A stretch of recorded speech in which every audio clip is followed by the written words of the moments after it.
ওয়াল ইয়াউমিল আখির, এই যে আখিরাতের উপরে ঈমান আনলাম, পরকালের উপরে ঈমান আনলাম, এটার মধ্যেই ওয়াল বাসি বাদাল মাউত অন্তর্ভুক্ত। কারণ একটা মানুষ ইন্তেকালের সাথে সাথেই তার পরকাল শুরু হয়ে যায়। এই হিসাবের দিক দিয়ে ঈমানের ভিত্তি হলো 6টা। তার মানে ঈমানের ভিত্তি সমূহের মধ্যে অন্যতম একটি ভিত্তি হলো পরকালের উপরে ঈমান, আখিরাতের উপরে ঈমান।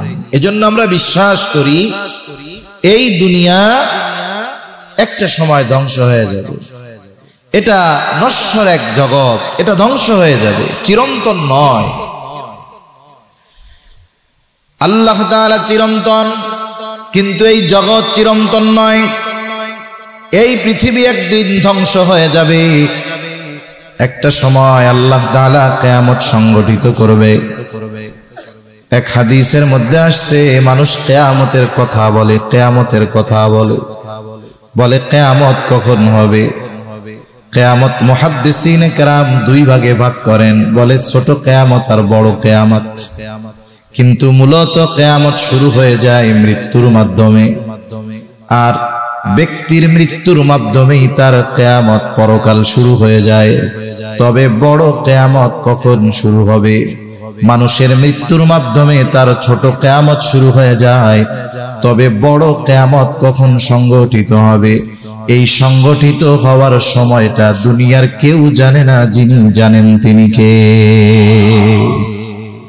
তবেই পৃথিবী ধ্বংস হবে, এটা নিঃসন্দেহে সত্য। এটা অবিশ্বাস করার কোনো সুযোগ নাই। এই কিয়ামত কখন হবে এটার জ্ঞান, এটার ইলম দুনিয়ার কারো কাছে নাই। আমি আপনাদের খেদমতে যে আয়াতখানা তিলাওয়াত করেছি, এই আয়াতের মধ্যে আল্লাহ তাআলা গায়েবের 5টি বিষয়ের কথা উল্লেখ করেছেন। বুখারীর বর্ণনায় এই 5টি বিষয়কে মাফাতিহুল গায়েব বলা হয়, গায়েবের চাবিকাঠি। তবে এই 5 বিষয়ের মধ্যে গায়েব সীমাবদ্ধ নয়, বরং মুফাসসিরিনে কেরাম বলেন এই 5টি বিষয়ের মধ্যে বাকি গায়েবের সব বিষয়গুলো অন্তর্ভুক্ত হয়ে যায়। তার মানে গায়েবের চাবিকাঠি, গায়েবের ইলম যার কাছে তিনি কে? আল্লাহ। হুয়াল্লাহুল্লাযী লা ইলাহা ইল্লা হুয়া আলিমুল গায়বি ওয়াশ শাহাদাতি হুয়ার রহমানুর রহিম। আল্লাহ তাআলা আরেক জায়গায় বলেন, ওয়া ইনদাহু মাফাতিহুল গায়বি লা ইয়ালামুহা ইল্লা হু। আল্লাহ তাআলা আরেক জায়গায় বলেন, কুল লা ইয়ালামু মান ফিস সামাওয়াতি ওয়াল আরদিল গায়বা ইল্লাল্লাহ। তাহলে গায়েবের ইলম যার কাছে তিনি কে? আল্লাহ। কিন্তু আমাদের কিছু ভাই এনরা আলিমুল গায়েব আল্লাহ এটা মানেন, সাথে সাথে বলেন নবীও আলিমুল গায়েব। নাউজুবিল্লাহ। অনেকে মনে করে নবীজি আলিমুল গায়েব না হলে ওনার মর্যাদা কমে যাবে। নাউজুবিল্লাহ বলেন। অনেক ডাক্তার আছে না, অনেক বড় ডাক্তার, মনে করেন বাংলাদেশের নাম করা ডাক্তার, যিনি ডাক্তার ভালো, উনি যে ইঞ্জিনিয়ারিং সম্পর্কে জানবেন এটা তার জন্য জরুরি না। এখন ওনাকে গিয়ে যদি ইঞ্জিনিয়ারিং কোনো বিষয়ে জিজ্ঞাসা করা হয়, উনি যত ভালো ডাক্তার হোক না কেন ইঞ্জিনিয়ারিং এর বিষয়ে জবাব দিতে পারবে? এখন কেউ যদি বলে ধুর আপনি কনস্ট্রাকশনের ব্যাপারে এগুলা জানেন না, আপনি কেমন ডাক্তার হইছেন, এ কথা বলা নিতান্তই বোকামি। ঠিক কিনা বলেন? তবে আল্লাহ তাআলা আমার আপনার নবীকে গায়েবের খবর দিয়েছেন। আল্লাহ তাআলা গায়েবে সম্পৃক্ত যে বিষয়গুলো নবীজিকে জানিয়েছেন, নবী সেই বিষয়গুলো জানায় দিয়েছেন।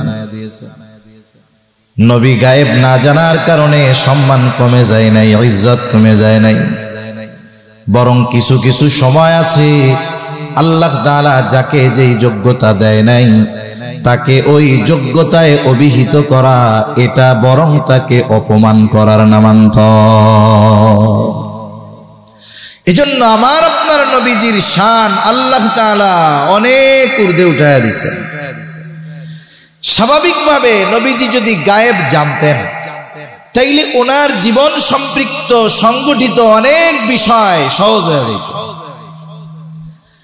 যেমন ইহুদিরা বারবার আমার আপনার নবীজিকে হত্যার অপচেষ্টা করেছে।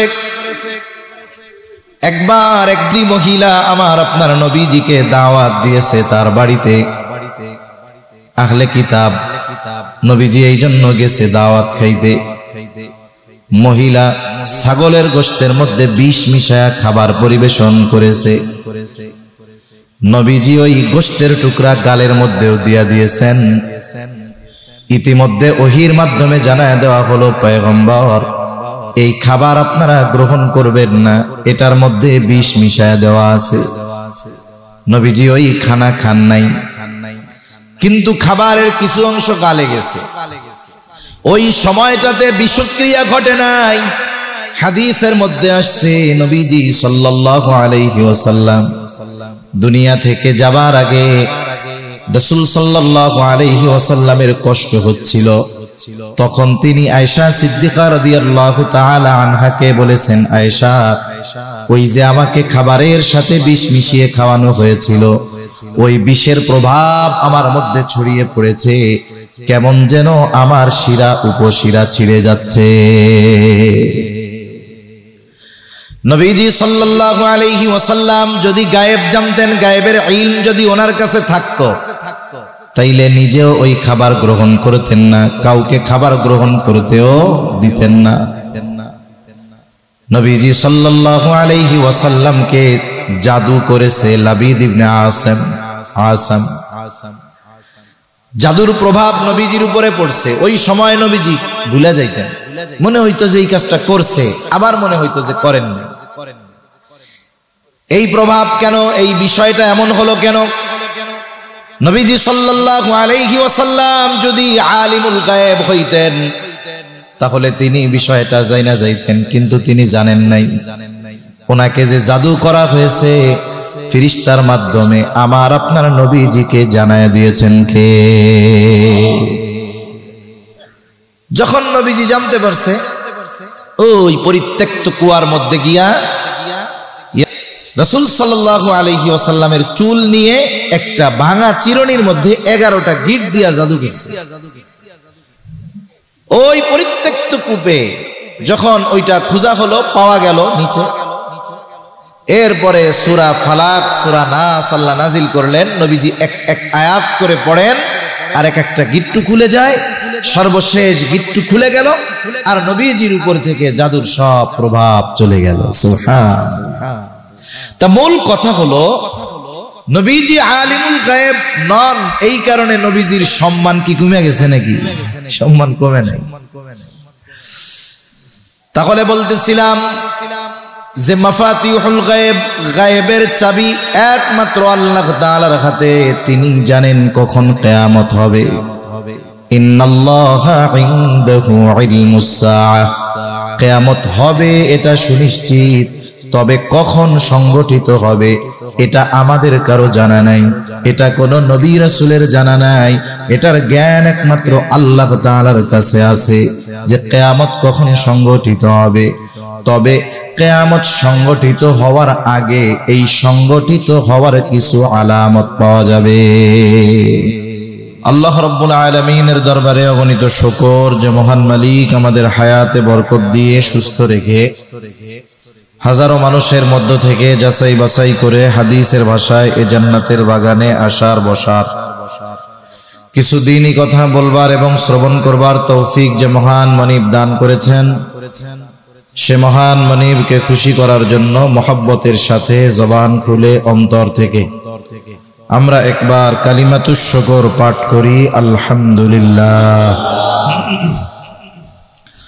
অগণিত দুরুদ ও সালাম সাইয়্যিদুল আম্বিয়া, আশরাফুল আম্বিয়া, খাতামুল আম্বিয়া, ইমামুল মুরসালিন, রাহমাতুল লিল আলামিন মুহাম্মাদুর রাসূলুল্লাহ সাল্লাল্লাহু আলাইহি ওয়াসাল্লামের উপর, আমি আপনাদের খেদমতে পবিত্র কোরআনুল কারীমের প্রসিদ্ধ একটি সূরা সূরা লুকমানের শেষ আয়াত ও রাসূল আকরাম সাল্লাল্লাহু আলাইহি ওয়াসাল্লামের অগণিত হাদিস থেকে একটা হাদিস পাঠ করেছি। আল্লাহ তাআলার কাছে তৌফিক চাই, আল্লাহ তাআলা কিছু কথা বলার তৌফিক দেন যেগুলো আমাদের সকলের দুনিয়া এবং আখিরাতের জন্য কল্যাণকর হয়। সকলে জবান খুলে বলি আমিন। আমরা সকলে জানি ইসলামের ভিত্তি হলো পাঁচটি। সাথে সাথে হাদিসের মধ্যে রাসূলুল্লাহ সাল্লাল্লাহু আলাইহি ওয়াসাল্লাম ঈমানের ভিত্তিও জানিয়ে দিয়েছেন। ঈমানের ভিত্তি হলো ছয়টি। কয়টি? ছয়টি। স্বাভাবিকভাবে আমরা যখন ছোটবেলায় মক্তবে পড়েছি, আসলে ওই সময়টাতেই আমাদের জীবনের সবচাইতে গুরুত্বপূর্ণ শিক্ষা আমরা মক্তব থেকে অর্জন করেছি। যদিও তখন বুঝি নাই, কিন্তু শিখেছি সবচাইতে দামি বিষয়গুলো। এই পৃথিবীতে সবচাইতে দামি সম্পদ হলো ঈমান। সবচেয়ে দামি সম্পদের নাম কি? জবান খুলে বলেন। যদিও সেটা দেখা যায় না, ধরা যায় না, কিন্তু সবচেয়ে দামি সম্পদ ঈমান, এ ব্যাপারে কোনো সন্দেহ নাই। এই ঈমানের ভিত্তি ছয়টি। তবে আমরা ছোটবেলায় কালিমা মুখস্থ করতাম। যখন পড়ার শেষে ছুটি দেওয়ার 15-20 মিনিট আগে কোরআন শরীফ পড়ুক আর কায়দা পড়ুক, সিপারা আমপারা যা পড়ে পড়ুক, সবাইকে ছুটি দেওয়ার আগে একত্রে বসিয়ে হুজুর পড়াইতেন। নামাজের জরুরি যে বিষয়গুলো, সূরা ফাতিহা সহ ছোট ছোট সূরাগুলা মুখস্থ করাইতেন। সাথে সাথে কালিমাগুলো মুখস্থ করাইতেন আমাদের। আমরা পড়তাম তখন আমানতু বিল্লাহি ওয়া মালাইকাতিহি ওয়া কুতুবিহি ওয়া রুসুলিহি ওয়াল ইয়াউমিল আখিরি ওয়াল কদরি খাইরিহি ওয়া শাররিহি মিনাল্লাহি তাআলা ওয়াল বা'সি বা'দাল মাউত। এটা কম বেশি মক্তবে যারা গেছে আমরা সবাই পড়ছি, তালে তালে মুখস্থ করছি। ওই সময় হয়তো অনেকে ওই সময় মুখস্থ করছি, অর্থ জানতাম না। কি অর্থ জানলেও মুখস্থ করালেও এই কথাগুলোর গুরুত্ব সম্পর্কে আমরা কিছু বুঝতাম না। কিন্তু এই কথাগুলো ছিল আমাদের জীবনের জন্য সবচাইতে গুরুত্বপূর্ণ কথা। এই জায়গায় যদিও 7টি কালিমা, 7টি বাক্য ঈমানের ভিত্তি সমূহ এখানে আনা হয়েছে, যদিও 7টা মনে হয়, কিন্তু মূলত 6টা। এই জায়গায় একটা আছে 2 in 1, একের মধ্যে 2। হাদিসের মধ্যে এই কথাগুলো আসছে আমানতু বিল্লাহি ওয়া মালাইকাতিহি ওয়া কুতুবিহি ওয়া রুসুলিহি ওয়াল ইয়াউমিল আখিরি ওয়াল কদরি খাইরিহি ওয়া শাররিহি মিনাল্লাহি তাআলা। আমরা মক্তবে অতিরিক্ত পড়তাম ওয়াল বা'সি বা'দাল মাউত। তবে 5 নম্বর যেই বিষয়টা ওয়াল ইয়াউমিল আখিরি, এই যে আখিরাতের উপরে ঈমান আনলাম, পরকালের উপরে ঈমান আনলাম, এটার মধ্যেই ওয়াল বা'সি বা'দাল মাউত অন্তর্ভুক্ত। কারণ একটা মানুষ ইন্তেকালের সাথে সাথেই তার পরকাল শুরু হয়ে যায়। এই হিসাবের দিক দিয়ে ঈমানের ভিত্তি হলো 6টা।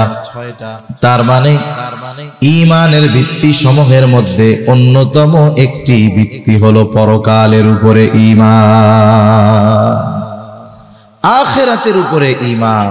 এজন্য আমরা বিশ্বাস করি এই দুনিয়া একটা সময় ধ্বংস হয়ে যাবে। এটা নশ্বর এক জগৎ, এটা ধ্বংস হয়ে যাবে, চিরন্তন নয়। আল্লাহ তাআলা চিরন্তন, কিন্তু এই জগৎ চিরন্তন নয়। এই পৃথিবী একদিন ধ্বংস হয়ে যাবে।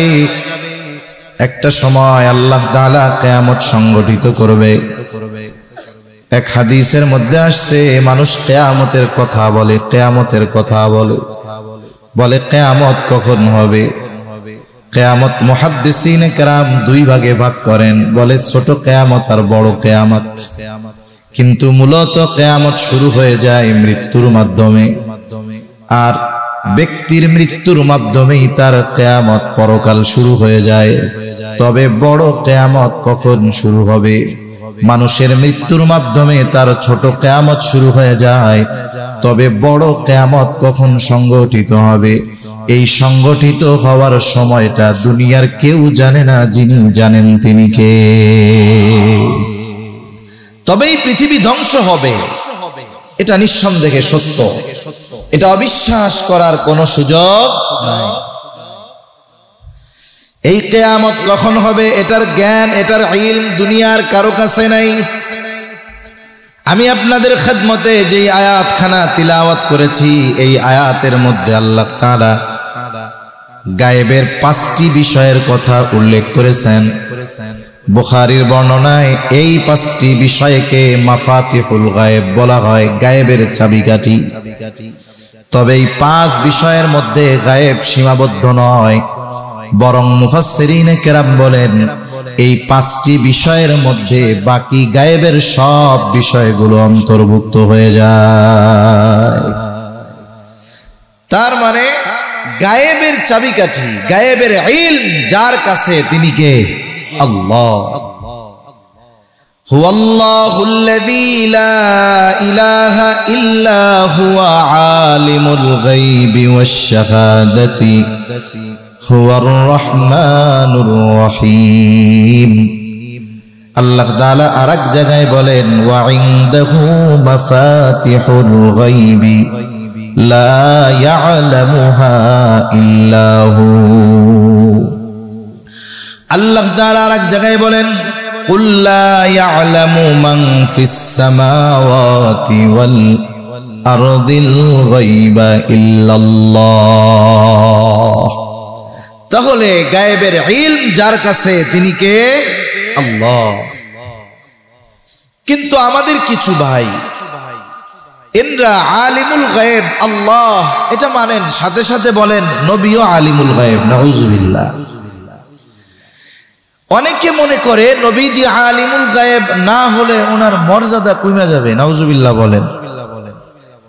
অনেক ডাক্তার আছে না, অনেক বড় ডাক্তার, মনে করেন বাংলাদেশের নাম করা ডাক্তার, যিনি ডাক্তার ভালো, উনি যে ইঞ্জিনিয়ারিং সম্পর্কে জানবেন এটা তার জন্য জরুরি না।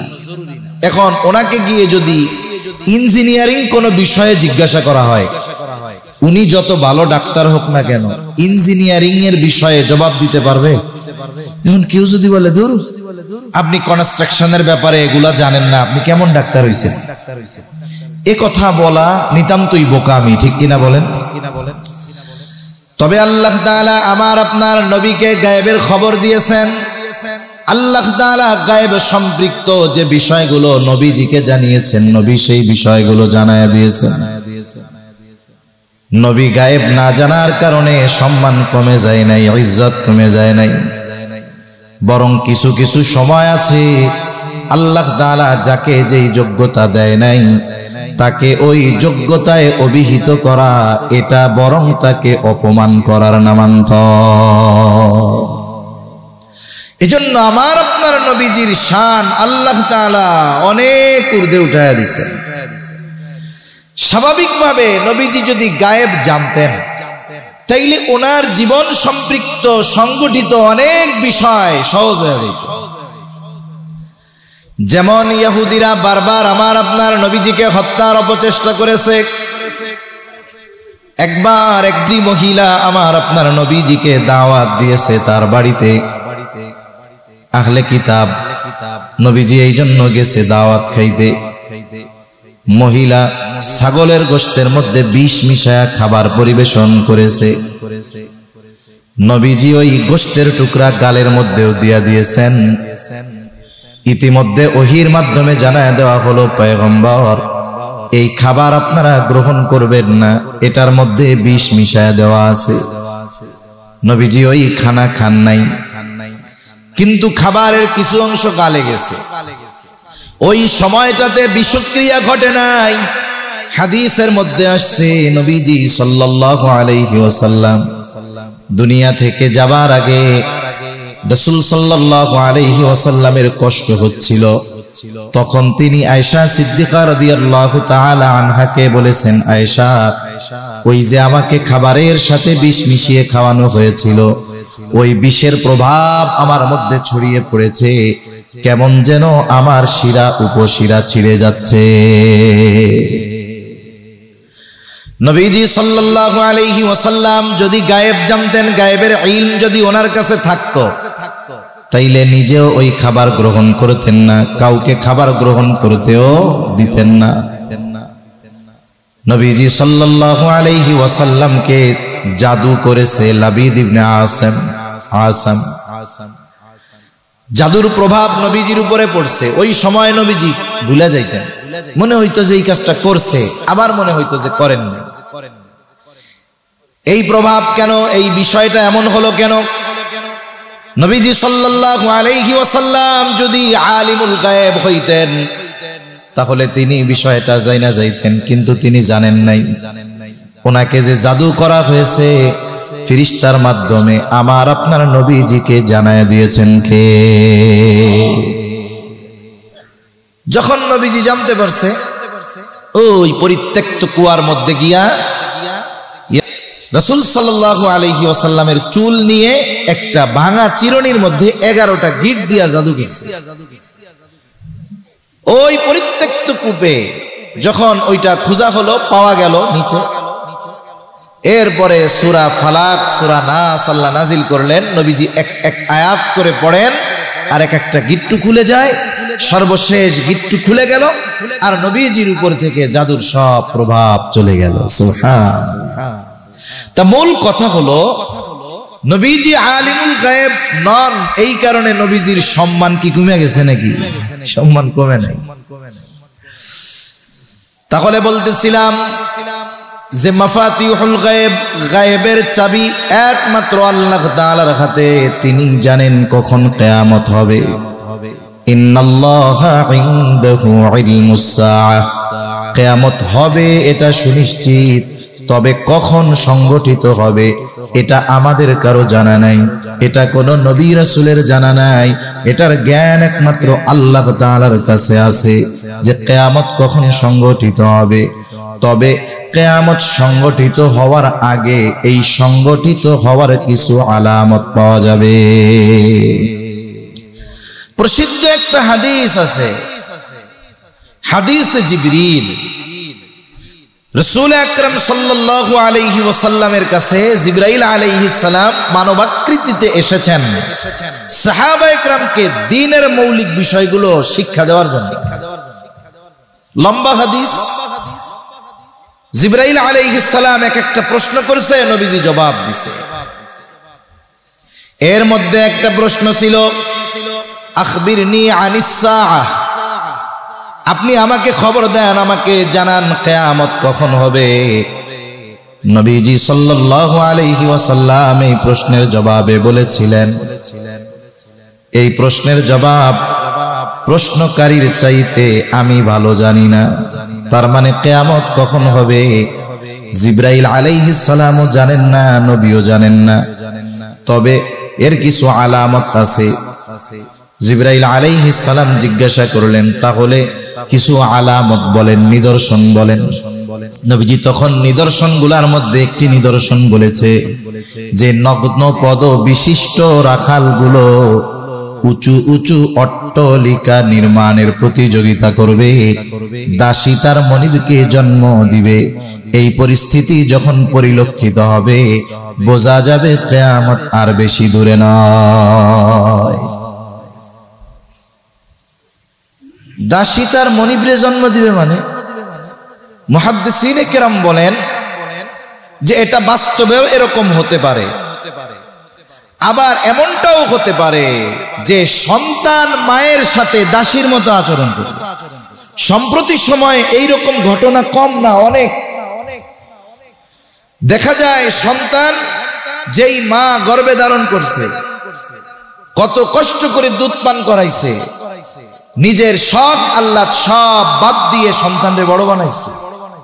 একটা সময় এই সন্তান সম্পদের মালিক হয়েছে, বিবাহ শাদী করছে, এখন এই মা তার অধীনে দাসী নয়, বরং দাসীর চাইতেও কষ্টে আছে, ঠিক কিনা বলে? এর দ্বারা হতে পারে মায়ের সাথে সর্বোচ্চ খারাপ আচরণ শুরু করবে সন্তানেরা। আবার এই যে নগ্নপদ বিশিষ্ট রাখালগুলো উঁচু উঁচু অট্টালিকা নির্মাণের প্রতিযোগিতা দিবে। অনেক সময় এটাকে আমরা উন্নতি অগ্রগতি বলে মনে করি, আসলে এটা কিয়ামতের অন্যতম আলামত।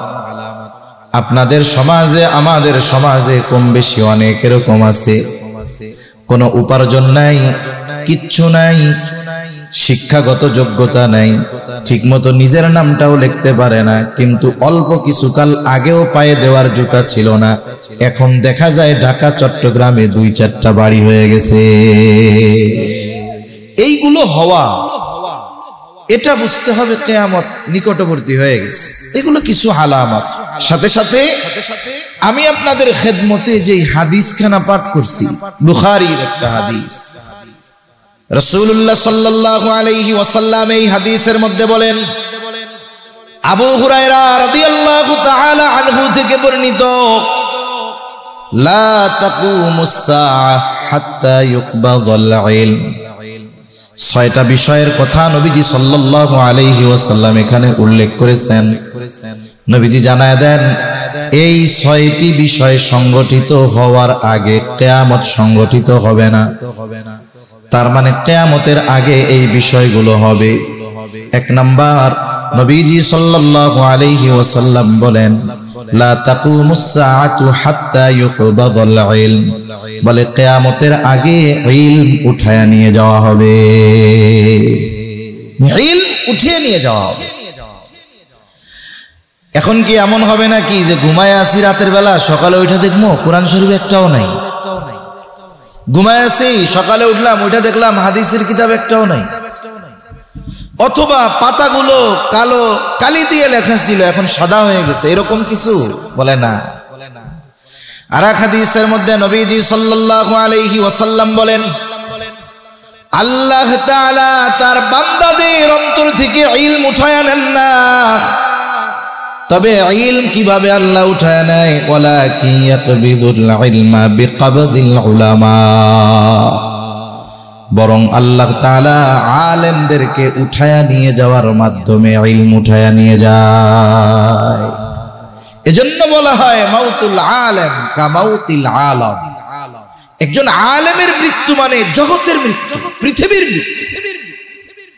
বিশেষ করে এই 21 শতাব্দীর শুরু থেকে নিয়ে 2020 থেকে বা 2000 সাল থেকে নিয়ে 2025 সাল, এর মধ্যে যাদের বয়স ধরেন 40-এর কোঠায়, অথবা যাদের বয়স ধরেন 20-এর কোঠায়, এরাও বুঝবে করোনাকালীন সময় থেকে নিয়ে এই পর্যন্ত আমার মনে হয় গোটা বাংলাদেশ সহ গোটা পৃথিবীর শীর্ষস্থানীয় উলামায়ে কেরাম তসবির দানা ছিঁড়ে গেলে যেমন একটার পর একটা পড়ে, অনুরূপ ভাবে সম্প্রতি এই কয়েক বছরের মধ্যে আমরা দেখলাম যে এক একজন নক্ষত্র, এক একজন আলেম পর পর পর পর অতি দ্রুততার সাথে আমাদের থেকে বিদায় নিয়েছেন, ঠিক কিনা বলে? হাটহাজারী মাদ্রাসার দিকে দেখেন, আল্লামা শাহ আহমদ শফি রহমাতুল্লাহি আলাইহির পর থেকে নিয়ে কেমন যেন তসবির দানার মতো এক একজন করে আমাদের থেকে বিদায় নিছে।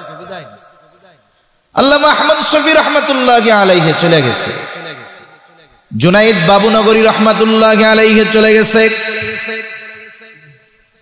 আল্লামা ইয়াহইয়া রহমাতুল্লাহি আলাইহি আমাদের থেকে চলে গেছে। গোটা পৃথিবীর অন্যতম ফকিহ চট্টগ্রামের সন্তান আব্দুস সালাম চাটগামী রহমাতুল্লাহি আলাইহি চলে গেছে। অন্যদিকে পটিয়ার দিকে দেখেন জিরির হযরত চলে গেছে, আব্দুল হালিম বুখারী রহমাতুল্লাহি আলাইহি চলে গেছে। সম্প্রতি আরো কয়েকজন আলেম আমিনুল হক রহমাতুল্লাহি আলাইহি চলে গেছে। যদি এনাদের যাওয়ার ধারাবাহিকতাটা খেয়াল করা হয়, এ তো শুধু চট্টগ্রামের কথা বলা হলো, দেখা যাবে এনাদের চলে যাওয়ার মাধ্যমেই দুনিয়া থেকে আস্তে আস্তে ইলম উঠে যাচ্ছে। আল্লামা আহমদ শফি রহমাতুল্লাহি আলাইহি চলে গেছে, ওনার বিকল্প একজন দেখান, আছে? কথা বলেন, আছে মনে হয় 2-4 জন আছে। নাই, এটাই বাস্তবতা। নাই কায়েদে মিল্লাত জুনাইদ বাবুনগরী রহমাতুল্লাহি আলাইহি চলে গেছে, বিকল্প দেখান নাই। আমাদের ঢাকার মুফতি আমিনী রহমাতুল্লাহি আলাইহি চলে গেছে, বিকল্প নাই। শেখুল হাদিস আল্লামা আজিজুল হক রহমাতুল্লাহি আলাইহি চলে গেছে, নাই, বিকল্প নাই। আব্দুস সালাম চট্টগ্রামী রহমাতুল্লাহি আলাইহি চলে গেছে, বিকল্প নাই। বরং এনাদের মৃত্যুর মাধ্যমে আমাদের যে ইউনিটি ছিল, ঐক্য ছিল, এনাদের মৃত্যুর মাধ্যমে আমাদেরও দূরত্ব সৃষ্টি হয়ে গেছে। ঠিক কিনা বলো? তাহলে আলেমের মৃত্যুর মাধ্যমে আল্লাহ তাআলা ইলম উঠায় নিয়ে যায়। এজন্য আসলে তো উচিত ছিল আমাদের ঘরে ঘরে ইলম অন্বেষণকারী থাকা, আলেম থাকা। এই জন্যই মাদ্রাসাগুলো কত জরুরি। দেখেন পৃথিবীর অনেক দেশে মাদ্রাসা মসজিদ গুলাকে ভেঙে দেওয়া হইতেছে। তার মানে এই মাদ্রাসা যতদিন থাকবে, ইলমের চর্চা, কোরআন হাদিসের দর্স যতদিন থাকবে, ততদিন পর্যন্ত আল্লাহ তাআলা কিয়ামত সংগঠিত করাবেন না। কারণ এখান থেকে মাদ্রাসাগুলা থেকে যদি ওই রকম মুহাক্কিক আলেম হয়, ইলমের হেফাজত হবে। এজন্য কিয়ামতের আগে আল্লাহ তাআলা ইলম উঠায় নিয়ে যাবেন। এজন্য আমাদেরও ফিকির করা দরকার যে এই ইলম যেখান থেকে অর্জন করা হয় ওই মার্কাজগুলো হেফাজত করা দরকার। যারা ইলম অর্জন করে আমাদের তাদের খাদেম হওয়া দরকার, তাদের সহযোগিতা করা দরকার। সাথে সাথে ইলম অর্জনের মার্কাজগুলা টিকিয়ে রাখার জন্য আমাদের জান মাল দিয়ে মেহনত করা দরকার। কারণ এইগুলার কারণে কিয়ামত আসে না। তাহলে 1 নাম্বার, নবীজি সাল্লাল্লাহু আলাইহি ওয়াসাল্লাম বললেন কিয়ামতের আগে ইলম উঠায় নিয়ে যাওয়া হবে। আর ইলম উঠায়া নেন আল্লাহ তাআলা কেমনে? বলে কিতাব উঠায়া নিয়ে যাবেন না, সিনার থেকে কেড়ে নিয়ে যাবেন না, বরং আল্লাহ তাআলা আলেমদেরকে উঠায় নেওয়ার মাধ্যমে ইলম উঠায়া নিয়ে যাবেন। একটু চিন্তা করে দেখেন, এক সময় যারা গাছতলায় বৈশা কিতাব লিখছে, বাসতলায় বৈশা, গাছতলায় বৈশা কিতাব লিখছে, আমরা 5 তলায় বৈশা ওনাগো লেখা বুঝি না। উনরা লিখছে যেটা, এটা বোঝার জন্য আমাদের ব্যাখ্যা গ্রন্থ দরকার হয়। অনেক সময় এমনও হয় ওই ব্যাখ্যা গ্রন্থ বোঝার জন্য আরেকটা ব্যাখ্যার দরকার হয়। তাহলে ওই মানুষগুলোর ইলম কি ছিল? সুদূর অতীতে না, নিকটবর্তী অতীতের মানুষগুলোর ইলম কি ছিল? এজন্য এই 21 শতাব্দীর শুরু আমার মনে হয় দুনিয়া থেকে ইলম উঠায়া নিবেন যে আল্লাহ তাআলা যেই পদ্ধতিতে, এই পদ্ধতির সর্বোচ্চ বিষয়টা আমাদের নজরে আসতেছে এই 21 শতাব্দীতে। ধারাবাহিকতার সাথে বুজুর্গ আলেমরা চলে যাচ্ছেন, আর তারা চলে যাওয়ার পর তার স্থানে মূলত বসানোর জন্য বিকল্প আমরা কাউরে পাইতেছি। এজন্য আমাদের কি করা দরকার?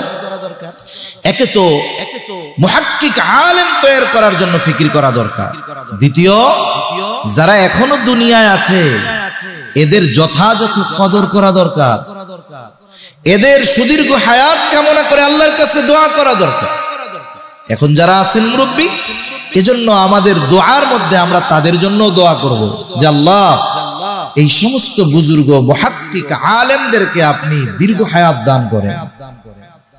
এনারা আমাদের জন্য সম্পদ। আমরা বুঝি না, আমরা বুঝি ঠিক, কিন্তু চলে যাওয়ার পরে আগে বুঝি কম।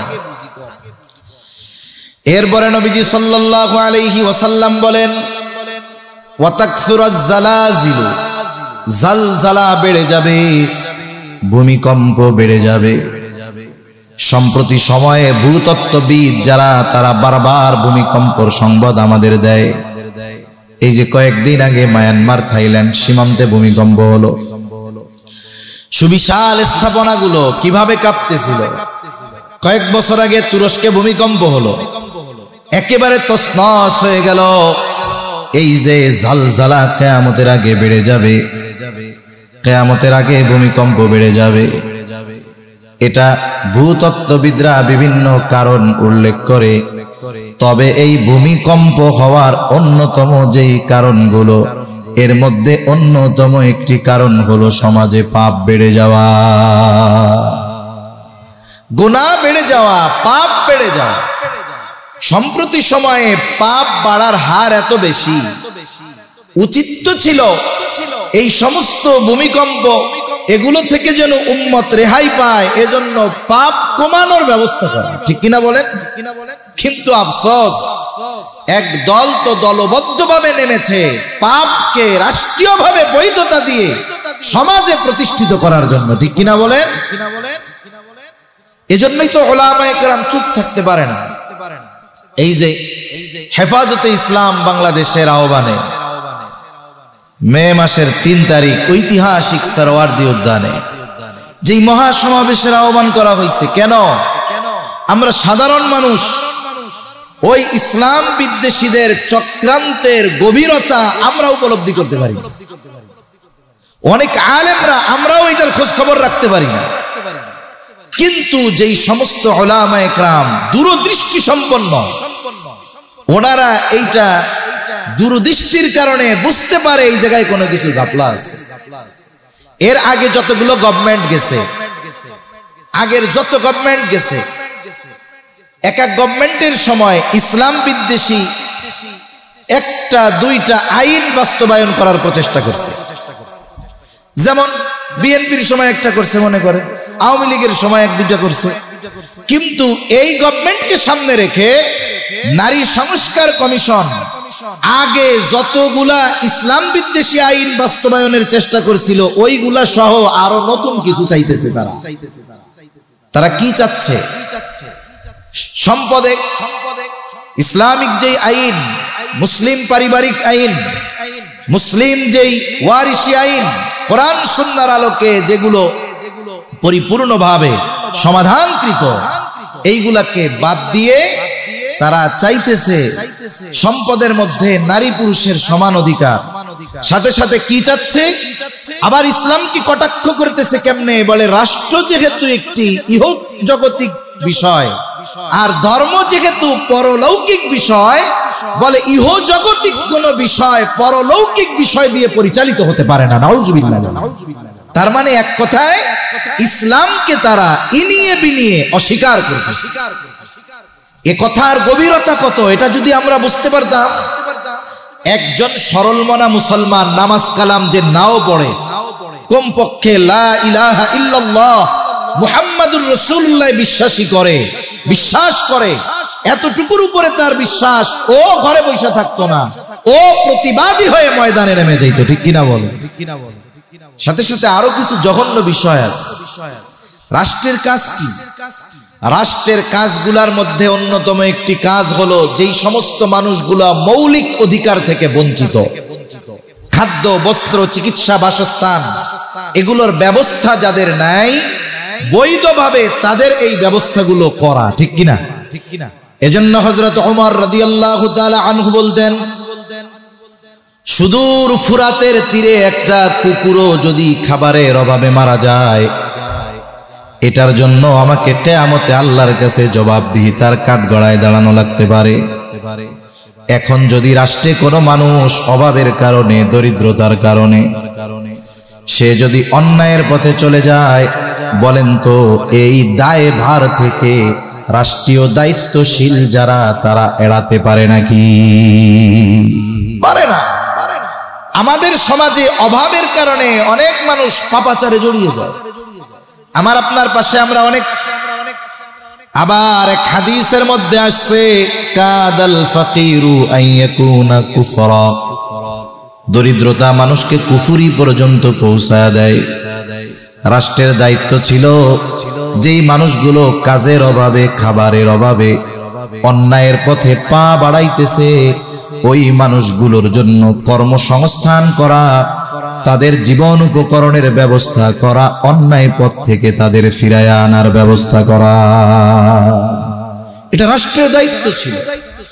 রাষ্ট্র শুধু একটা অপরাধীকে আটক করার পরে তাকে শাস্তি দিয়ে ছেড়ে দিবে, এতে তার পরিবর্তন হবে না। কারণ আমাদের দেশ সহ গোটা দুনিয়ার সিস্টেমটা এখন কিরকম, মনে করেন একটা লোক চুরি করে ধরা পড়ছে, শেষরা চোর ছিল, শেষরা চোর। শেষরা চোর বুঝেন তো? এইগুলা মানুষের বাড়ি যায় বড় কিছু চুরি করে না, বাঙ্গা একটা বালতি লয়া ওই হাটাজারি নিয়ে বেচে দিব বাঙ্গাড়ির দোকানে। শহরে আছে 2 তলায় কাপড় নাইড়া রাখছে, পুরাতন কাপড়, বাঁশের লাঠি দিয়া ওইটারে বাইর করে সেকেন্ড হ্যান্ড মার্কেটে যায় বিক্রি করে দেবে। পুরাতন কাপড়ের মার্কেটও আছে। এই যে শেষরা চোর, ওরে পিটানি দিয়ে দেওয়া হয়েছে জেলখানায়। ও জেলখানায় গিয়া সোহবত পাইছে হলো ডাকাতের। বলেন তো এই জেলখানায় গিয়া 6 মাসে তার প্রমোশন হবে নাকি ডাউন হবে? ও করতো শেষরা চুরি, জেলখানায় 6 মাস ডাকাতের সোহবতে থাইকা এবারও ডাকাতি শিখে আসছে। এবার কি করে? বলে রাতের বেলা গ্রুপ নিয়ে এই রাস্তার মধ্যে গাছ ফেলায় গাড়ি ঠেক দিয়ে ডাকাতি করে, আবার ধরা খাইছে। এবার আবার ওরে জেলখানায় পড়ছে, কারণ এবার আর একটু ডেঞ্জারাস। এইবার রাখছে গ্যাংস্টারদের সাথে, যারা বড় বড় নেতাদের বড় বড় নেতাদের হাতিয়ার হিসাবে ব্যবহার হয়। এইগুলার সাথে থাইকা মোটামুটি রাজনীতি শিখে আসছে। এইবার বাইর হইয়া অমক ভাইয়ের ডাইন হাত হয়ে গেছে, আবার জেলখানায় ঢুকছে। এইবার পরের বার বাইর হইয়া মাশাআল্লাহ নির্বাচন করে এমপি হয়ে গেছে। এজন্য আমাদের দেশে সম্ভ্রান্ত রাজনীতিবিদ আপনাদের চট্টগ্রাম অঞ্চলে কিছু আছে, কিন্তু অন্যান্য অধিকাংশ অঞ্চলে যারা রাষ্ট্রীয় ক্ষমতায় বসে এমপি হয়, মন্ত্রী হয়, ওদের জীবনের ব্যাকগ্রাউন্ড দেখা যায় এক সময় রেল লাইনের লোহা চুরি করে বেড়াইতো। ঠিক কিনা বলেন? তাহলে কি হইল? এই অপরাধীগুলোকে আপনি জেলে দেওয়ার মাধ্যমে অপরাধ থেকে দূর করতে পারেন নাই, বরং আরো বড় অপরাধী বানাইছেন। এজন্য আমাদের কি দরকার ছিল? বলে ও অপরাধে কেন জড়াইল, এই কারণটা আগে বের করা। কেন অপরাধে জড়াইছো? যদি এই প্রশ্ন অধিকাংশ অপরাধীকে করা হয়, ও বলবে আমার অভাব। এখন রাষ্ট্র হোক আর সমাজের মানুষ হোক, 10 জন মিলে যদি যাকাতের টাকা দিয়া তারে একটা অটো কিনা দেয়, অটো রিক্সা, সাথে সাথে 10,000 টাকা দিয়া পাঠায় দিল 3 চিল্লায়, কারণ ওর চারিত্রিক পরিবর্তনের দরকার আছে। 3 চিল্লায় চলে গেল, 60,000 টাকা দিয়া অটো কিনলো, 10,000 খরচ, আর 10,000 ওর অনুপস্থিতিতে পরিবারের খরচ। এই যে 4টা মাস ভালো মানুষদের সাথে থাকবে, একটা অভ্যাস গড়ে উঠবে। এইবার আসার পরে আপনার মাদ্রাসার মুহতামিম সাহেবের হাত দিয়া রিকশার চাবিটা বুঝায়া দেন, সবাই মিলে দোয়া করেন, চুরি টুরি করিস না, তুই উপার্জন কইরা খা। তাহলে কি হলো? একটা মানুষ, একটা পরিবারকে আমরা সম্মিলিত প্রচেষ্টার মাধ্যমে অপরাধ থেকে বাঁচাতে পারলাম, দ্বীনের পথে আনতে পারলাম।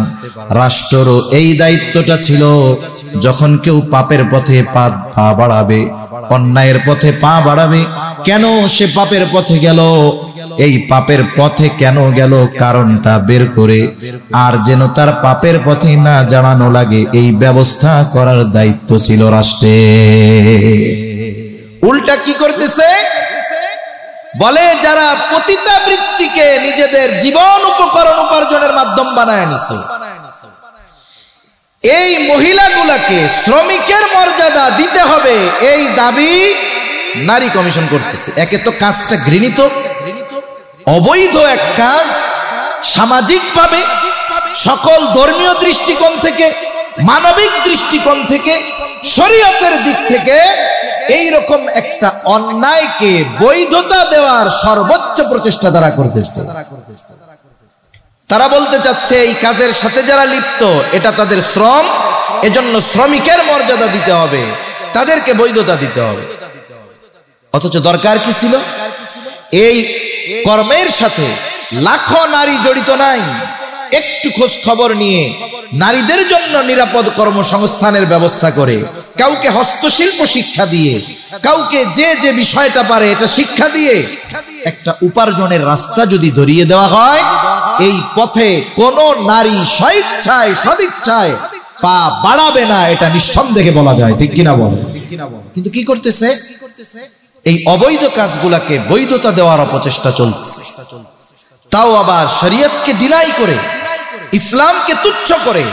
এখন বলেন তো, আপনার আমার জীবন থাকতে ইসলামের ব্যাপারে এত বড় আঘাত আসবে, আর যার অন্তরে যারা পরিমাণ ঈমান আছে সে চুপ করে বসে থাকবে, এটা হতে পারে না। ঠিক কিনা বলে? সে আবু বকরের কথা বলতে হবে, আয়ানকুসুদ্দিন ওয়া আনা হাইয়ুন, আমি বাইচা থাকবো আর দ্বীনের ক্ষেত্রেই ত্রুটি হবে, এটা ঈমানদার কখনো মেনে নিতে পারে না। ঠিক কিনা বলে? এজন্য পাপ যত বাড়বে, যখন আযাব গজব আসবে, এই কারণে কোন বুজুর্গ এই আযাব থেকে বাদ যাবে না, তার উপরে এই মুসিবত পড়বে।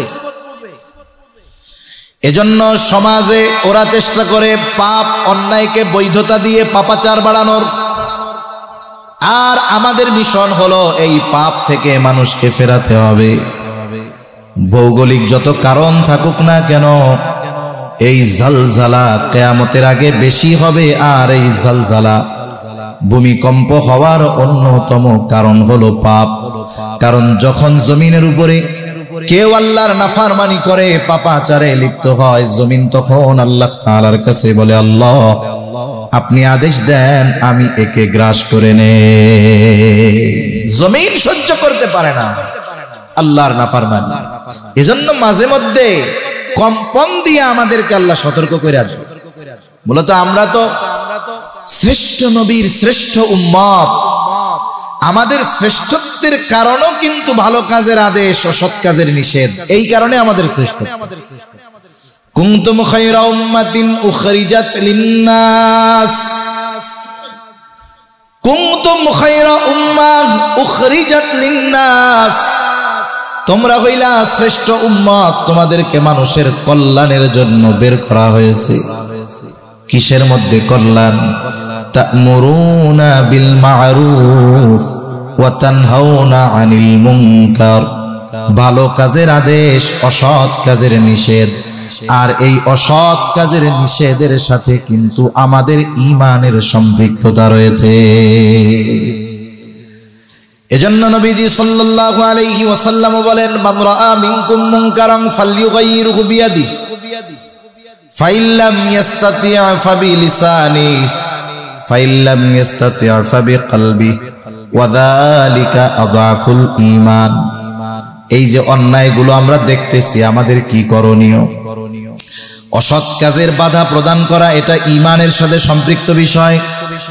এজন্য নবীজি সাল্লাল্লাহু আলাইহি ওয়াসাল্লাম বলেন, মান রাআ মিনকুম মুনকারান ফালইয়ুগাইয়িরহু বিয়াদিহি, যদি কেউ কোনো অসৎ কাজ, মন্দ কাজ দেখে, কি করবে?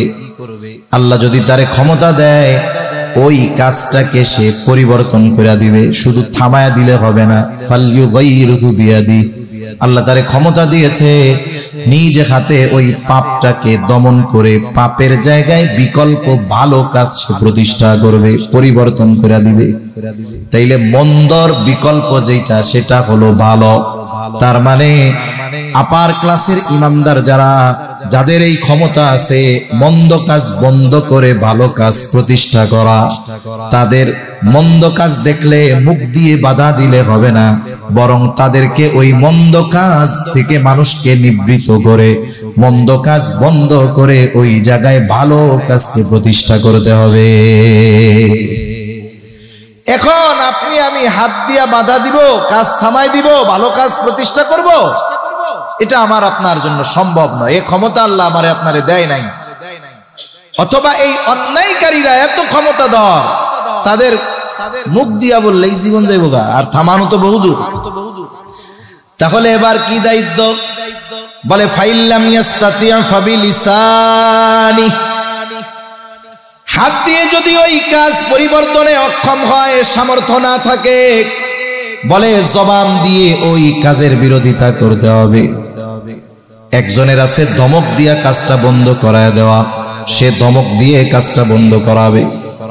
আর একজনের আছে ধমক দিলে বিপদ, বলে সে কোরআন হাদিস দিয়া নসিহত করে কথাগুলা বুঝাবে।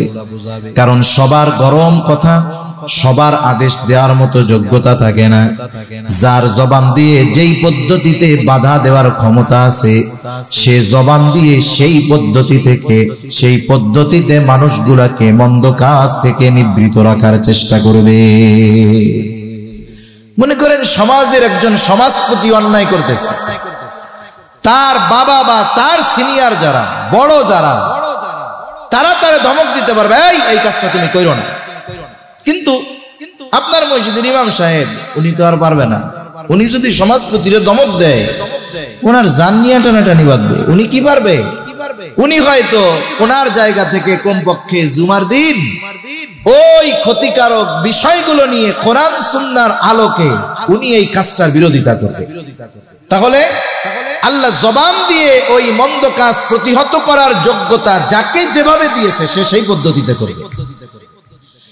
এখন জবান দিয়েও বলার ক্ষমতা নাই বলে, হ্যাঁ অনেক সময় এমনটাও হয়।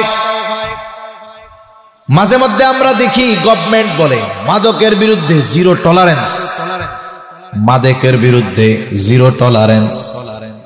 অনেক সময় আমাদের ঢাকাতে মসজিদ গুলাতে গভর্নমেন্টের পক্ষ থেকে বলা হয় একটু মাদক বিরোধী বয়ান করেন হুজুর। অনেক এলাকায় এমন ঘটনা ঘটছে, ইমাম সাহেব মাদক বিরোধী বক্তব্য দেওয়ার কারণে, খুতবা দেওয়ার কারণে, বয়ান করার কারণে ইমাম সাহেবকে একাকী পেয়ে ছুরিকাঘাতে হত্যার অপচেষ্টা করা হয়েছে। এইরকম পরিস্থিতিও আছে। উনি নির্দিষ্ট কাউকে টার্গেট করে বলেন নাই, স্বাভাবিক মাদকতার ক্ষতি নিয়ে কোরআন সুন্নাহর থেকে আলোচনা করেছেন। এতেই ওই জালেমের গায়ে কথাগুলো তীরের মতো বিদ্ধ হয়ে গেছে। আছে না অনেক সময় এরকম, এক মজলিসে কাউরে উদ্দেশ্য করে বলতেছে না, এমনিই বলতেছে, কিন্তু ওই দোষগুলো যার মধ্যে আছে দেখবেন তার মধ্যে অটোমেটিক চুলকানি শুরু হয়ে যায়। এই যে আমারই মনে হয় কইতেছে। এখন ওই 1 তুলার গোডাউন থেকে তুলা চুরি হইছে। কি চুরি হইছে? তুলা চুরি হইছে। এখন চোররে তো ধরতে পারে না। এখন কাজী সাহেব সবাইরে ডাকছে, আর এটাও নিশ্চিত যে এই উপস্থিত জনতার মধ্যে তুলা চোর আছে, কোনো সন্দেহ নেই। যাই হোক, উনি কথার মধ্যখানে এমনি এক সময় বলতেছেন যে আমি তো তুলা চোরে দেখতেছি। কই কই যে মাথার মধ্যে তুলা। এখন যে চুরি করছে আসলে মাথায় তুলা নাই, ও তো চিন্তা করছে আমি তো চুরি করছি, মাথাটা নিচু করে এরকম ঝাড়তেছে। কই যে ওইটাই চোর। তার মানে উনিও ঢিল ছুটছি কিন্তু আন্দাজে, বুঝেন নাই? কিন্তু কথাটা তো চোরের গায়ে যায় লাগছে। যে চুরি করে নাই ওর মাথায় তো তুলা থাকবে না, ও তো হাতও দেয় না। কিন্তু ও যতই লুকাইয়া দিক না কেন ওর তো অন্তরে ভয়, আমি তো চুরি করছি, তাইলে তুলা থাকলে তো আমার মাথায় থাকবো। এজন্য অনেক সময় এমন হয় দরদ দিয়ে ইমাম খতিবরা বলে, কোরআন হাদিস দিয়ে দরদের সাথে বলে, আক্রমণাত্মক ভঙ্গিতে না, হৃদয় উজাড় করে বলে ভাই মাদকতার সাথে না জড়াই। এই নরম কথাটাও অনেক সময় সহ্য হয় না।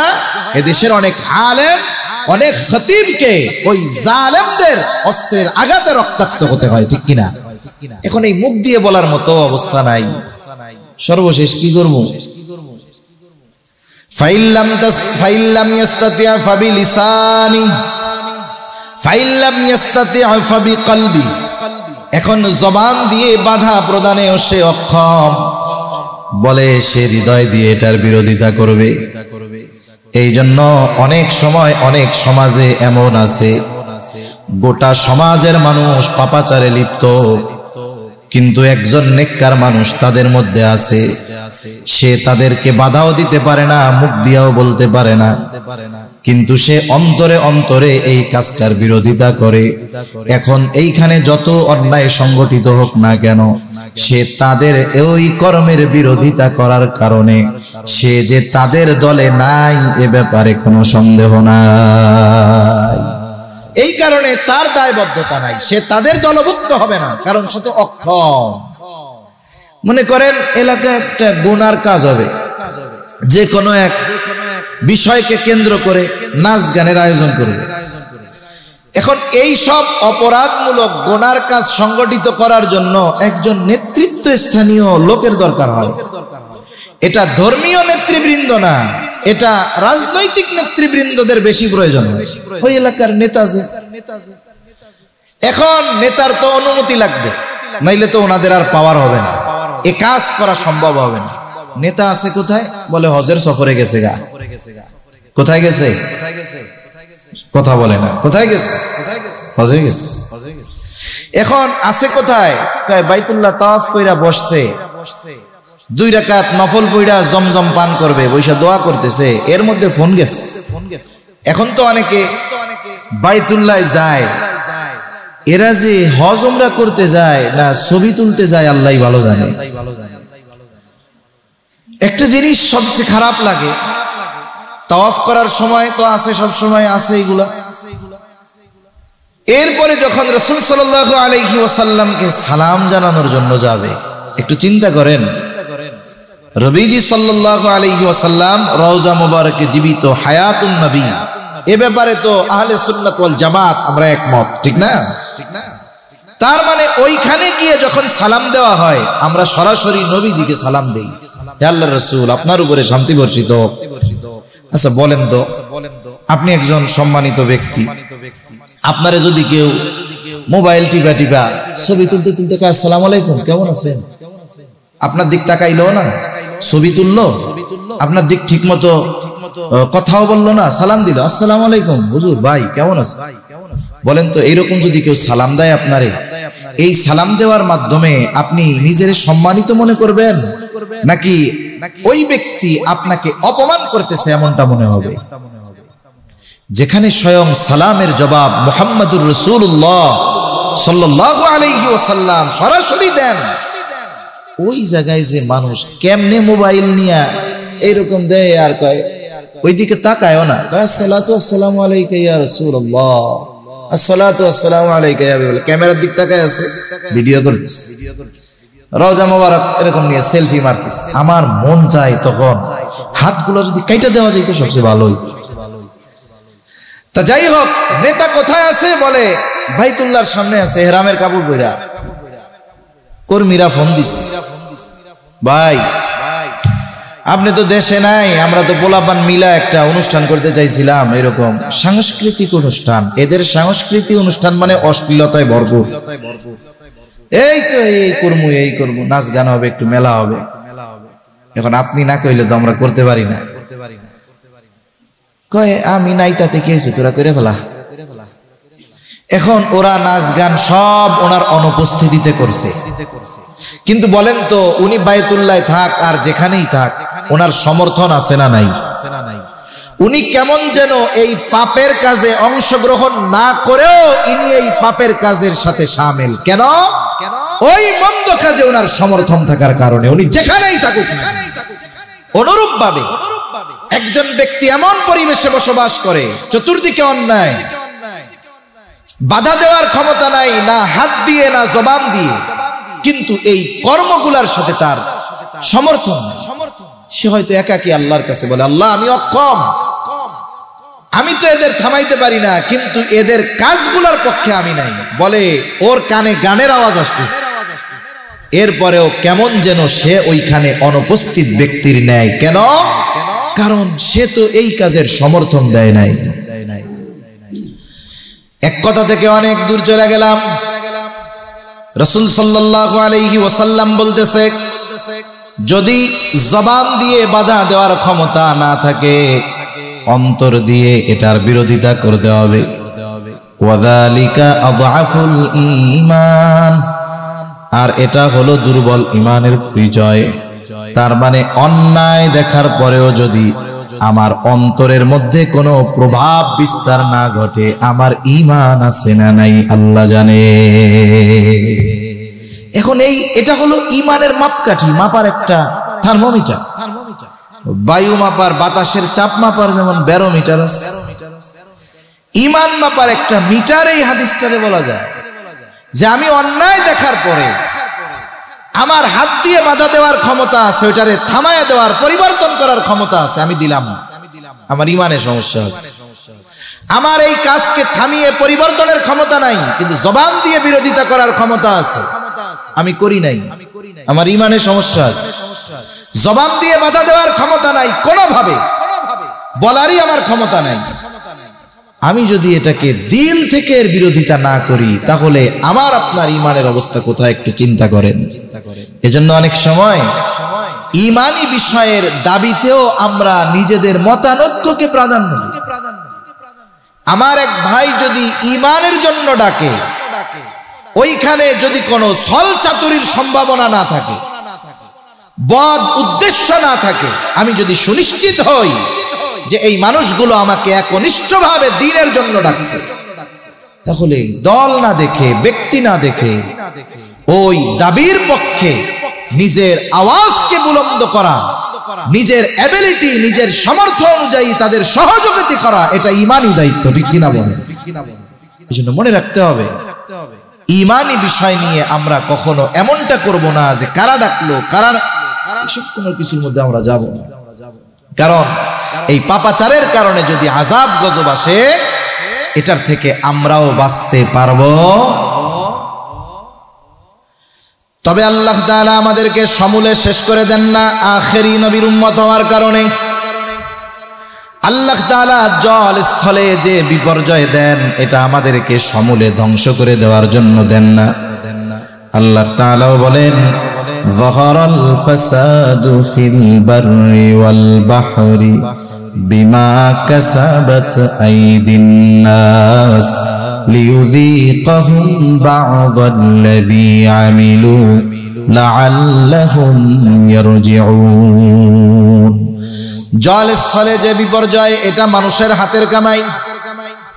আল্লাহ তাআলা এই যে বিপর্যয় দেন, ধ্বংস করে দেওয়ার জন্য নয়, বরং আল্লাহ তাআলা বলেন লাআল্লাহুম ইয়ারজিউন। এই যে তাদের কর্মের কারণে তাদেরকে যে সাময়িক বিপর্যয়ের স্বাদ আস্বাদন করানো হয়, কেন? লাআল্লাহুম ইয়ারজিউন, যাতে করে তারা ওই পাপের পথ থেকে প্রত্যাবর্তন করে আল্লাহর পথে ফিরে আসে। এজন্য আমরা যদি আল্লাহর পথে ফিরে আসি, পাপাচার মুক্ত সমাজ গড়তে পারি, রাষ্ট্র গড়তে পারি, তাহলে আশা করা যায় এই ধরনের জল স্থলের যেই বিপর্যয়, এগুলো থেকে আল্লাহ আমাদের হেফাজত করবে। তাহলে বলতেছিলাম, কিয়ামতের আগে আল্লাহ ইলম উঠায় নিয়ে যাবে, কিয়ামতের আগে জলজলা বেড়ে যাবে। এরপরে নবীজি সাল্লাল্লাহু আলাইহি ওয়াসাল্লাম বলেন, কিয়ামতের আগে ফিতনা বেড়ে যাবে। ফিতনা একের পর এক বিভিন্ন রকমের, হরেক রকমের ফিতনা আমাদের সামনে আসতে থাকবে। মানুষেরা এই ফিতনার সাগরে হাবুডুবু খাবে। কিয়ামতের আগে বড় ফিতনা গুলার মধ্যে সবচাইতে বড় ফিতনা হলো দাজ্জালের ফিতনা। এজন্য দাজ্জাল এই পৃথিবীতে আসার প্রেক্ষাপট, ক্ষেত্র আস্তে আস্তে তৈরি হইতেছে। একদল মানুষ দাজ্জালের আগমন, এটাকে ত্বরান্বিত করার জন্য পৃথিবীবাসীর মেজাজ তৈরি করতেছে। একটা বিষয় সমাজে প্রতিষ্ঠা করার আগে ওই বিষয়টাকে আগে সমাজের মানুষের কাছে নরমাল বানাইতে হয়। যেমন আজ থেকে 20-25 বছর আগে একটা একই স্কুলে একই ক্লাসের ছাত্রছাত্রী, একই এলাকায় বা পাশাপাশি বাড়ি, ছেলে আর মেয়ে একই স্কুলে পড়ে, একই ক্লাসে পড়ে, বাড়িও পাশাপাশি, এদের ক্লাসের সময়ও তো এক, তাই না? তাইলে স্বাভাবিকভাবে বাড়ি থেকে এরা বাহির হবে একই সময়ে, এটা স্বাভাবিক। এখন কথার কথা, ছেলেটার আগে মেয়েটা বের হইছে, পেছনের বাড়ি ছেলের, ছেলেটাও মেয়ের পেছনে পেছনে বের হইছে, কারো কোনো উদ্দেশ্য নাই, এমনিতেই দুইজন যাইতেছে স্কুলের দিকে, মেয়েটা সামনে, ছেলেটা 20 হাত পিছনে। মুরব্বি ওই জায়গায় দোকানে বসে বসে দেখছে যে অমুকের বলা আর মেয়ে যাইতেছে, মাইয়া আগে ছেলে পিছনে। ওরা স্কুলে যাওয়ার আগে মুরব্বি গিয়া দুই সন্তানের অভিভাবকের কাছে যায় বলে, মায়েরে কিন্তু ট্যাকেল দিও, বাপ ভালো না, ওর পাশের বাড়ি অমুকের পোলা দেখলাম পিছনে ঘুরঘুর করতেছে। আবার ছেলের বাড়িতে গিয়া অভিযোগ দিয়া দিস যে ছেলের বাপ সব কিন্তু ভালো না, পাইকা যাইতেছে, কি হয়েছে? দেখলাম অমুকের মেয়ের পিছনে ঘুরঘুর করতেছে। অথচ বলেন ওই দুইজনের মধ্যে কোন ধরনের কোন সম্পর্ক, কথাবার্তা কিছু হয়েছে? অথচ এই দৃশ্যটা যে ছেলে মেয়ে একসাথে যাচ্ছে, আমাদের সামাজিক ভাবে এই বিষয়টাকেও নেগেটিভ দেখা হতো, পজিটিভ দেখা হইতো। এটা আমাদের অনেকে বলতে পারে এটা তো নিচু মন মানসিকতার পরিচয়। না না, আমাদের সমাজ এতটা রক্ষণশীল ছিল, সমাজের মধ্যে এতটা শালীনতা ছিল, এত সৌন্দর্য ছিল, এই জন্যই এটাকে মুরব্বীরা ভালো দৃষ্টিতে দেখতেন না 20 বছর আগে। এখন কি হয় জানেন, যুবতী কলেজে পড়ে, হাই স্কুলে পড়ে, প্রাইমারিতে পড়ে, মেয়ে ছেলেরে আইনা মার সাথে পরিচয় করে, আম্মু এটা হলো আমার বেস্ট ফ্রেন্ড। কথা বলে না, ঠিক কিনা বলেন? 20 বছর আগে ছেলে মাইয়ার বন্ধু হয়, এইটা যদি শুনতো কেউ রে পিড়াইয়া একবারে ফোড়া বানায়। অথচ দেখেন কি হলো, ফ্রি মিক্সিংয়ের মাধ্যমে একটা সময় আস্তে আস্তে কি হলো যে ছেলে মেয়ে বন্ধু হইল, মেয়ে মার কাছে আইনা পরিচয় করায় দিচ্ছে, এটা আমার ফ্রেন্ড, এটা আমার বন্ধু। প্রাইমারি থেকে ভার্সিটি লেভেল সব জায়গায় এইটা আছে না নাই বলেন? এর দ্বারা কি হইল, এক সময় যেই জিনিসটা আপনি আমি ঘৃণা করতাম, খারাপ দৃষ্টিতে দেখতাম, এখন ওই সময় যেটা কল্পনাও করি নাই, এখন এটা আমার আপনার সামনে বাস্তব, কিছু বলতে পারি না, ঠিক কিনা? এইভাবেই একটা সময় সমাজ নষ্ট হয়ে যাবে, এভাবেই একটা সময় সমাজ ধ্বংস হয়ে যাবে, এভাবেই একটা সময় আস্তে আস্তে দাজ্জালের যেই ফিতনা, দাজ্জাল আসার প্রেক্ষাপট, অবস্থা, পরিবেশ, এটা ইসলাম বিদ্বেষীরা তৈরি করে ফেলবে। এজন্য আমাদের আমল কি? আল্লাহ রাসূল সাল্লাল্লাহু আলাইহি ওয়াসাল্লাম শিখায় গেছেন, প্রতি জুমার দিন কমপক্ষে সূরা কাহাফের 10 আয়াত আমরা তিলাওয়াত করব। জীবনে যেমন শ্বাস প্রশ্বাস জরুরি, নেওয়াও জরুরি, ছাড়াও জরুরি, ঠিক কিনা বলেন? এটাকে একটা জীবনের পার্ট বানায় ফেলব। আমরা চেষ্টা করব প্রত্যেক ঘরে সবাই যেন কমপক্ষে এই 10টা আয়াত যেন মুখস্থ থাকে। এই 10টা আয়াত এমন পাওয়ার, এই 10 আয়াতের বরকতে আল্লাহ তাআলা দাজ্জালের ফিতনা থেকে আমাদের হেফাজত করবে ইনশাআল্লাহ। যেই 10 আয়াত দাজ্জালের ফিতনা থেকে হেফাজত করতে পারে, তাইলে দাজ্জালের আগের ফিতনাগুলো থেকেও আশা করা যায় আল্লাহ তাআলা আমাদের হেফাজত করবে ইনশাআল্লাহ। ওয়ায়াতাকারাবাজ জামান, সময় সংকুচিত হয়ে যাবে। হাদিসের মধ্যেও আসছে, যুগ হবে বছরের মতো, বছর হবে মাসের মতো, মাস হবে সপ্তাহের মতো, সপ্তাহ হবে দিনের মতো, আর এক একটা দিন হবে কেমন যেন এক একটা ঘন্টার মতো। এখনকার সময় খুব দ্রুত চলে যাইতেছে, কিয়ামতের আগে হবে, আর আমরা এখন বাস্তবে সেটা দেখতেছি। এরপরে কি হবে? নবীজি সাল্লাল্লাহু আলাইহি ওয়াসাল্লাম বলেন, হারজ বেড়ে যাবে, হত্যাকাণ্ড বেড়ে যাবে। এক সাহাবী জিজ্ঞাসা করে, ইয়া রাসূলুল্লাহ সাল্লাল্লাহু আলাইহি ওয়াসাল্লাম, আমরা তো প্রতি বছর অনেক মুশরিক হত্যা করি। নবীজি বললেন, হারজ দ্বারা উদ্দেশ্য হলো পারস্পরিক তথা নিজেরা নিজেদের মধ্যে হত্যাকাণ্ড বেশি বেশি ঘটাবে। একটা হলো যুদ্ধের ময়দানে কাফেরদের সাথে, সেটা না, বরং পারস্পরিক মুসলমানেরা নিজেদের মধ্যে নিজেরা হত্যাকাণ্ড, এটা ব্যাপক আকারে বেড়ে যাবে। দেখেন নাই সামান্য বিষয়ের জন্য মানুষ মানুষকে মেরে ফেলতেছে। এখন হত্যাকাণ্ড কত সহজ হয়ে গেছে, একটু চিন্তা করেন। ঘটনা তো অনেক ঘটে, সব ঘটনা মানুষের বিবেকের দরজায় কড়া নাড়তে পারেন। এই যে চট্টগ্রামে 2 দিন আগে একটা ছেলে মেরে ফেলছে না, বয়স কত তার? 12 বছর, 6 না 7-এ পড়ে। কোন ঘটনাকে কেন্দ্র করে হত্যাকাণ্ডটা ঘটছে? বলে 1 মাস আগে ক্লাসে বসাকে কেন্দ্র করে 2 জনের মধ্যে একটু দ্বন্দ্ব লাগছে। আমরা তো বলি 18 বছরের আগে নাবালক, এগুলা রুহের জগতে বয়স কিন্তু সেম, মনে রাখবেন। রুহ আমারটাও যেই দিন হইছে, বলে আজ থেকে 2000 বছর আগে দুনিয়ায় যে আসছে তার রুহ ওই একসাথেই বানাইছে। হয়তো আসছে দুনিয়ায় পরে, কিন্তু ক্লাস 7-এ পড়ে, নাবালক, বাস্তবেও নাবালক।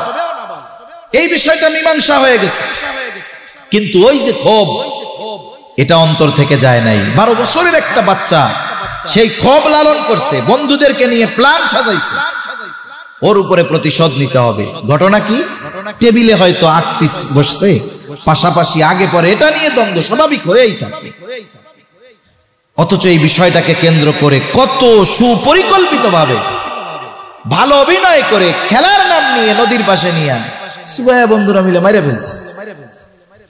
এটা তো ছোটদের মধ্যে ঘটলো।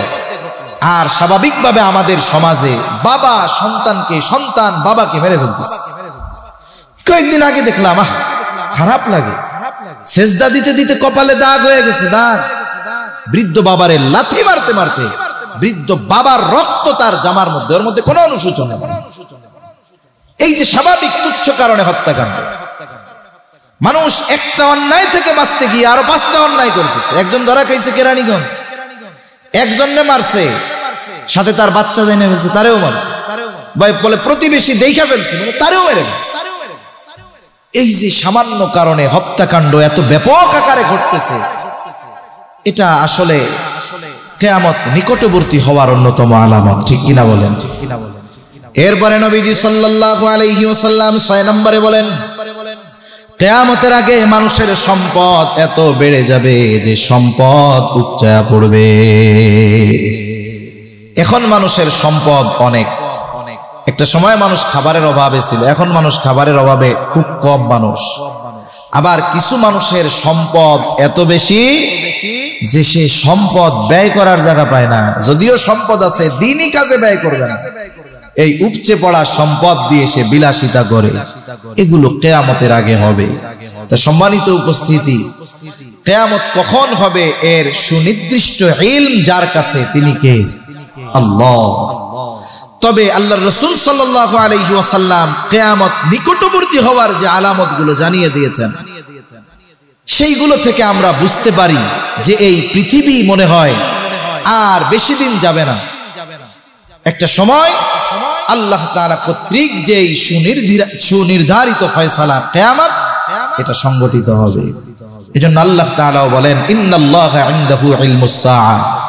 কিয়ামত কখন হবে এর জ্ঞান আল্লাহ তাআলার কাছে। ওয়া ইউনাজ্জিলুল গায়স, তিনি বৃষ্টি নামান। মেঘ হলেই বৃষ্টি হয় না, বরং কোথায় বৃষ্টি হবে এটার ফয়সালা কার হাতে? আল্লাহর হাতে। ওয়া ইয়ালামু মা ফিল আরহাম, মায়ের গর্ভে কি আছে, ছেলে না মেয়ে, এটা কেউ জানে না। অনেকে বলতে পারেন আল্ট্রাসোনোগ্রাম করে তো দুনিয়া আসার আগে আমরা জানা ফেলি। কিন্তু যখন ওই শুক্র কীট মায়ের রেহেমে যায়, মাতা পিতার মিশ্রিত ওই পানি, একটা গঠন দেওয়ার আগ পর্যন্ত কোন ডাক্তার বলতে পারে না যে এর দ্বারা ছেলে হবে না মেয়ে হবে, ঠিক কিনা বলেন? এটা বলতে পারে কখন? বলে পেটের মধ্যে যখন ছেলে অথবা মেয়ে হয়ে যায় তখন বলতে পারে। কিন্তু এর আগে যখন শুধু রক্তপিণ্ড থাকে, একটা মাংসপিণ্ড থাকে, জমাট বাঁধা রক্ত থাকে, ওই সময় পৃথিবীর কোন বিজ্ঞান বলতে পারবে না যে আল্লাহ তাআলা এর দ্বারা ছেলে বানাবে নাকি মেয়ে বানাবে। এজন্য মায়ের গর্ভে মূলত ছেলে হবে না মেয়ে হবে জানে কে? আল্লাহ। কেউ জানে না আগামীকাল সে কি উপার্জন করবে। মানে আজকে আমি এই অবস্থায় আছি, আগামীকাল আমার অবস্থা কি হবে এটা আমরা কেউ জানি না। অনেকেই জানতো না, কেউ জানতো না যে আজকে আমি রাত সিংহাসনে আছি, পরের দিন সকালে আমাকে পালায়ে চলে যেতে হবে, এটা উনিও জানতো না, ঠিক কিনা বলেন? এরপরে আল্লাহ তাআলা বলেন, কোন জমিনে কোথায় তার মৃত্যু হবে কেউ জানে না। অনেক সময় দেখা যায় আমাদের দেশের মানুষ ইন্তেকাল হয় প্রবাসে, অন্য দেশের মানুষ ইন্তেকাল হয় এই জায়গায়, দেশেই আছে গেছে দাওয়াতি সফরে, মৃত্যু হয়েছে আর এক জায়গায়। এই বিষয়গুলো যদিও 5টি বিষয় মাফাতিহুল গায়েব বলা হয়, যদিও 5টি বিষয়, কিন্তু সমস্ত গায়েবের মূল এই 5 বিষয়ের মধ্যে চলে আসছে। আল্লাহ সুবহানাহু ওয়া তাআলা আমাদেরকে এই বিষয়গুলোর উপরে যথাযথ বিশ্বাসী হওয়ার তৌফিক আল্লাহ দান করেন। সকলে বলি আমিন। ওয়া আখিরু দাওয়ানা আলহামদুলিল্লাহি রাব্বিল আলামিন। আসসালামু আলাইকুম ওয়া রাহমাতুল্লাহি ওয়া বারাকাতুহু।